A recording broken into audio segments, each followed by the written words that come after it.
Welcome to Spain news దండోరా. నెల్లూరు జిల్లా Kovvur sitting MLA Vemireddy Prashanth రెడ్డిని దూషించిన కేసులో వైసీపీ నేత మాజీ మంత్రి అనిల్ కుమార్ యాదవ్కు పోలీసులు నోటీసులు జారీ చేశారు. ఈ నెల 26వ తేదీ ఉదయం 10 గంటలకు విచారణకు హాజరు కావాలని నోటీసులో పేర్కొన్నారు. ఈ నోటీసులను స్వయంగా ఇచ్చేందుకు పోలీసులు ఇంటికి వెళ్లగా ఆ సమయంలో అనిల్ కుమార్ యాదవ్ ఇంట్లో లేరు. దీంతో అనిల్ కుమార్ యాదవ్ ఇంటికి కొవ్వూరు ఎస్ఐ రంగనాథ్ గౌడ్ నోటీసులు అంటించారు. నదులు అనుసంధానంతోనే ఆంధ్రప్రదేశ్ సస్యశ్యామలమవుతుందని రాష్ట్ర నీటిపారుదల శాఖ మంత్రి నిమ్మల రామానాయుడు పేర్కొన్నారు. సచివాలయంలో గురువారం సర్ ఆర్డర్ కాటన్ వర్ధంతి కార్యక్రమంలో పాల్గొని ఆ మహనీయుడి చిత్రపటానికి మంత్రి నివాళులర్పించారు. జలవనరుల సద్వినియోగంతోనే ఏ ప్రాంతాన్నైనా సస్యశ్యామలం చేయవచ్చని, కరువు కాటకాలను పారద్రోలవచ్చని సర్ ఆర్డర్ కాటన్ మహాశయుడు నిరూపించారని మంత్రి నిమ్మల ప్రశంసించారు. బీజేపీ జాతీయ ఉపాధ్యక్షురాలు మహబూబ్ నగర్ ఎంపీ డీకే అరుణ ఓ ప్రకటన విడుదల చేశారు. తెలంగాణలో మరోసారి బీఆర్ఎస్ కాంగ్రెస్ కుమ్మక్కు రాజకీయాల అసలైన రూపం బయటపడిందన్నారు. రాష్ట్ర ప్రజలను మభ్యపెట్టి హైడ్ అండ్ సీక్ రాజకీయ నాటకం కొనసాగుతోందని, రేవంత్ రెడ్డి పీసీసీ అధ్యక్షుడిగా ఉన్న సమయంలో బీఆర్ఎస్ ప్రభుత్వంపై ఫోన్ ట్యాపింగ్, వ్యక్తిగత నిఘా, గోప్యత ఉల్లంఘనలపై రేవంత్ రెడ్డి తీవ్రంగా ఆరోపణలు చేశారని అన్నారు. టీడీపీ రాష్ట్ర అధ్యక్షుడు గాజువాక ఎమ్మెల్యే పల్లా శ్రీనివాస్ కు ఊరట లభించింది. గాజువాక మెయిన్ రోడ్డులో కమర్షియల్ కాంప్లెక్స్ కూల్చివేతకు బాధ్యులపై వేటు పడింది. వైఎస్ఆర్ కాంగ్రెస్ పార్టీ ప్రభుత్వంలోనే భవన నిర్మాణాల కోసం పల్లా శ్రీనివాస్ అనుమతులు పొందగా 2021 ఏప్రిల్ 25న అర్ధరాత్రి వేళ జీవీఎంసీ సిబ్బంది వెళ్లి భవనాన్ని కూల్చివేశారు. ఇది పూర్తిగా రాజకీయ కక్ష సాధింపు చర్యలో భాగమేనని పల్లా శ్రీనివాస్ కోర్టును ఆశ్రయించారు. ఏడాది తర్వాత రాజకీయ దురుద్దేశంతో తీసుకున్న నిర్ణయాలను అమలు చేసినందుకు బాధ్యులైన అధికారులపై వేటు పడింది.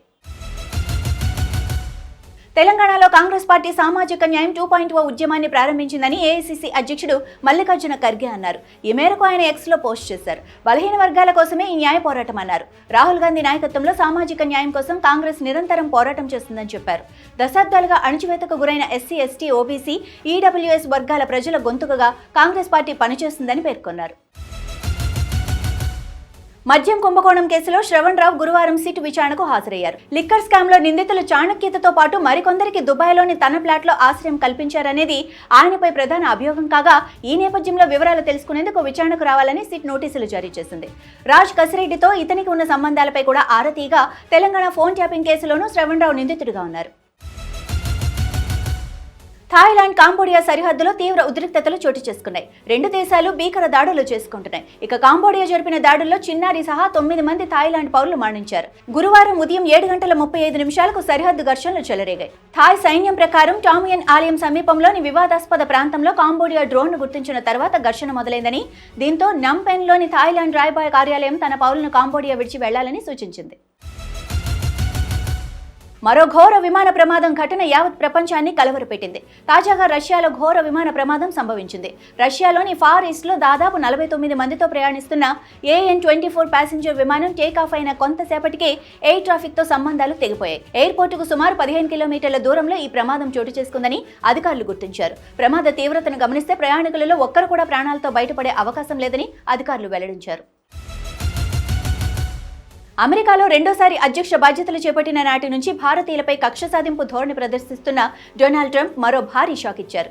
ఇప్పటికే భారతీయ వలసదారులతో పాటు విద్యార్థుల్ని సైతం గ్రీన్ కార్డులు, వీసాల వంటి విషయాల్లో తీవ్రంగా ఇబ్బందులు పెడుతున్న ట్రంప్ ఇప్పుడు వారి ఉద్యోగాలపై పడ్డారు. ఈ మేరకు టెక్ దిగ్గజాలు మైక్రోసాఫ్ట్, గూగుల్ సహా ఇతర కంపెనీలకు ఘాటు వార్నింగ్ ఇచ్చారు.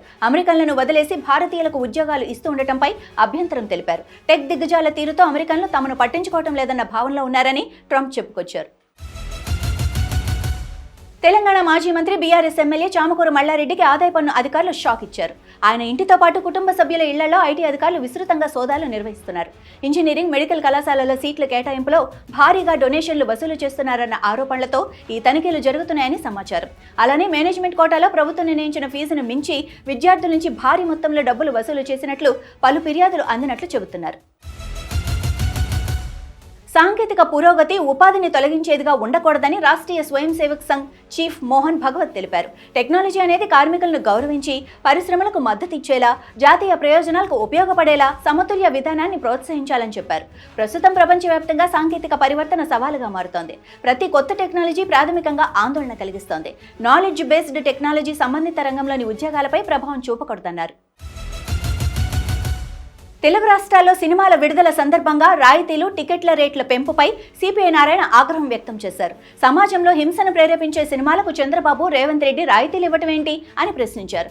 నారాయణమూర్తిని చూసి ముఖ్యమంత్రి చంద్రబాబు, సీఎం రేవంత్ రెడ్డి సిగ్గుతో తలవంచుకోవాలని, నారాయణమూర్తి యూనివర్సిటీ సినిమాలో పేపర్ లీకేజీల వలన లక్షలాది మంది విద్యార్థులు నష్టపోతున్నది చూపిస్తూ ఒక సందేశాత్మక చిత్రం తీశారని, నారాయణమూర్తికి ఏ ప్రభుత్వం సహాయం చేయలేదని అన్నారు.